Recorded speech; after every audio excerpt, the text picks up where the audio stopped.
Nandito muli tayo sa aking mobile dahil mobile na naman ang gagamitin natin kung paano nga mag-set ng ads para sa inyong mga live stream. Oo, na halos mayat maya nandiyan dyan ang ads. Oo, every 6 minutes lumalabas yung ads. Oo, siyempre para sa revenue. So pasok tayo ng Chrome ulit. Ayan. Lagi naman tayo sa Chrome. Type natin dyan is studio.youtube.com ulit. Studio. Ayan, nakatype na yan sa akin. Ayan, studio.youtube.com. And then, syempre, login. Ayan. After mag-login, syempre, dadaling kayo niyan sa inyong channel. Ano ba yun? Ayan, dadaling kayo niyan sa inyong channel. And then, ang kailangan nyo i-click dyan, guys, wala na pa tumpik-tumpik pa. I-click nyo itong icon na to. Yan yung content. Ayan, click nyo. Pagka-click nyo ng content, ito ang ilalabas ulit. Video, short, live, post, playlist, podcast, promotion. Click nyo tong live, syempre. Ang lalagyan yung ads yung live eh.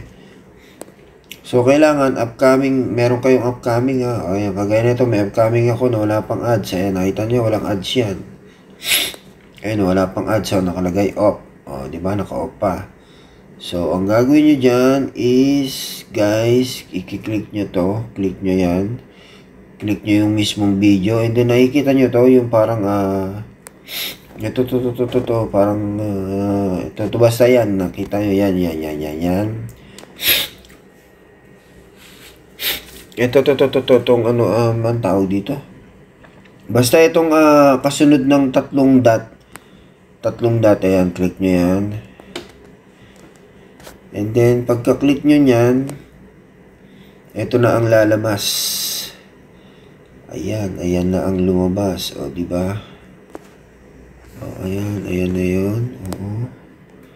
I-swipe nyo. Ayan, makikita nyo ganyan. Swipe nyo. Ayan, nakita nyo edit. O, nakita nyo edit. Okay, click nyo yung edit. Pagka-click nyo ng edit, ito ang lalabas. Customization, details, customization, monetization. So, dito na tayo agad sa pakay natin para, Pero, ituro ko na rin to. Ituro ko na rin. Kung paano mag-set ng sa members. Members. Gusto nyo mag-members lang ang papasok. Gusto nyo pagpasok sa live nyo, subscribe sa inyo. Yun. Ito na, customization. Ayan. Mamimili kayo. Ayan, scroll. Ayan. Diba, gusto nyo naka-subscriber mode kayo, click nyo to. Nakita nyo yan, anyone.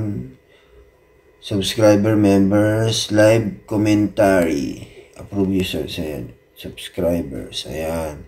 Ito yung iba na iinis syempre sa subscriber mode nila pero naka 5 minutes, yung iba naka 1 minute.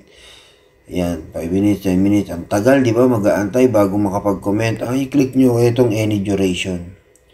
Ayan, any duration. Yan, ganon. Ganon lang yan. Okay, tanggalin ko yan dahil sige na nga, lagyan ko na yan. Okay, doon naman tayo sa paglalagay ng ads. Ito, click nyo yung monetization. And then, ito na, mabilis lang to eh. I-click nyo to, arrow, and then on, and then done. Okay, and then scroll nyo. Hanapin nyo tong schedule mid-roll ads at a set frequency. Ayan. Ano nyo yan? Tudukan nyo yan. Yan. Click nyo yan. And then set frequency. Lagay nyo every 6 minutes. And then show ads to viewers at different times to maximize revenue. Ayan. Check nyo rin yan. And then save. Ayan. Okay na. Nag-save na.